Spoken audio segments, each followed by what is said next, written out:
Hello and welcome to the English Boost podcast, the show where we help you improve your English and your life, one episode at a time. I'm your host, Sarah, and today we're going to talk about something powerful, something that can change your habits, your future, and your success. Today, we're talking about self-discipline. Let me ask you a few questions. Have you ever said, "I'll start tomorrow," and then tomorrow never comes? Have you ever made a goal to learn English, lose weight, wake up early, or stop procrastinating, but after a few days, you just couldn't keep going? Yeah, you're not alone. We've all been there. The truth is, motivation can start your journey, but self-discipline is what will carry you to the finish line. So, in this episode, we're going to dive deep into what self-discipline really is, why it's more important than motivation, how to build it, even if you failed before, and how you can use it to succeed in English and in life. This episode is full of tips, examples, stories, and real talk. So grab your tea, coffee, or notebook, and let's dive into the habits of successful people. Let's begin by asking, what exactly is self-discipline? At its core, self-discipline is your ability to control your thoughts, emotions, and behaviors in order to achieve a long-term goal. It's saying yes to the future and no to temporary pleasure.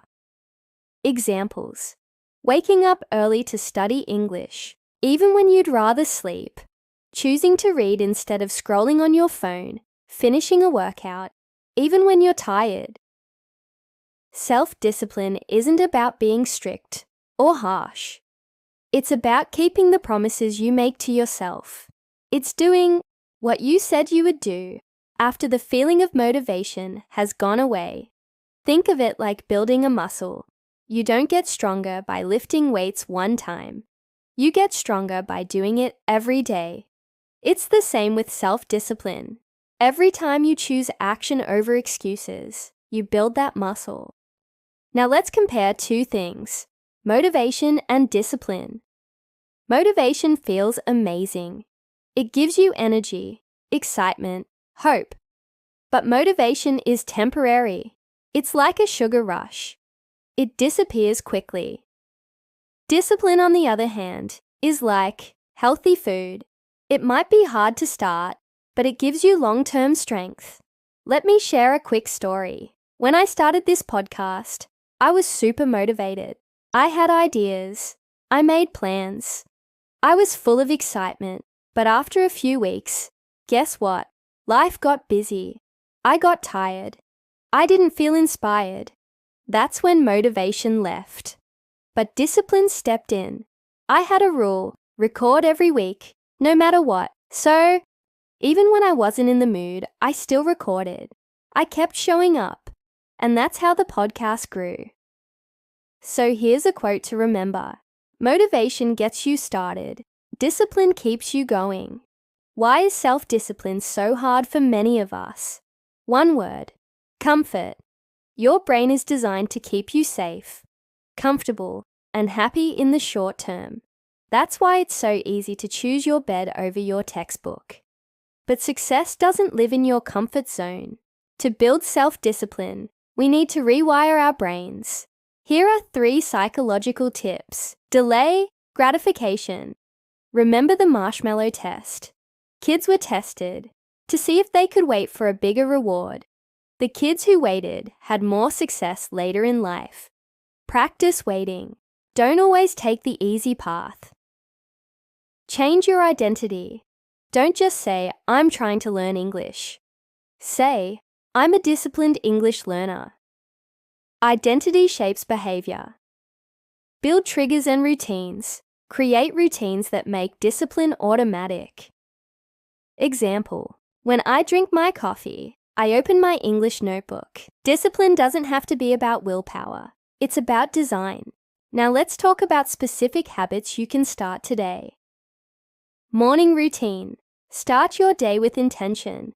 Even 15 minutes of reading or speaking English can set the tone. Daily goal setting. Each morning, write down 3 things you want to finish. Small wins lead to big results. The 5-minute rule. When you don't feel like doing something, tell yourself, I'll just do 5 minutes. Usually after 5 minutes, your brain gets into the flow. Remove temptation. Turn off phone notifications. Use apps like Forest or Freedom. Use visual reminders. Put a sticky note on your mirror. I am disciplined. These little things matter more than you think. How to deal with failure and setbacks. Let's be real. No one is perfect. We all fall. The key is, don't quit. Reset. If you miss a study session, forgive yourself and come back the next day. Remember, one mistake doesn't destroy your progress. Quitting does. Use setbacks as feedback. Ask yourself, what stopped me? How can I prepare better next time? A failure is not the end. It's a step in the process. Let's wrap up. Discipline is hard, but it's worth it. It's the skill that creates other skills, the habit that builds other habits. You don't need to be perfect. You just need to be persistent. Every time you choose discipline over comfort, you build a better future. If today's episode helped you, share it with a friend, leave a review, and follow the English Boost podcast for more tools, tips, and motivation. Keep speaking, keep believing, and keep boosting your English and your discipline. See you next time.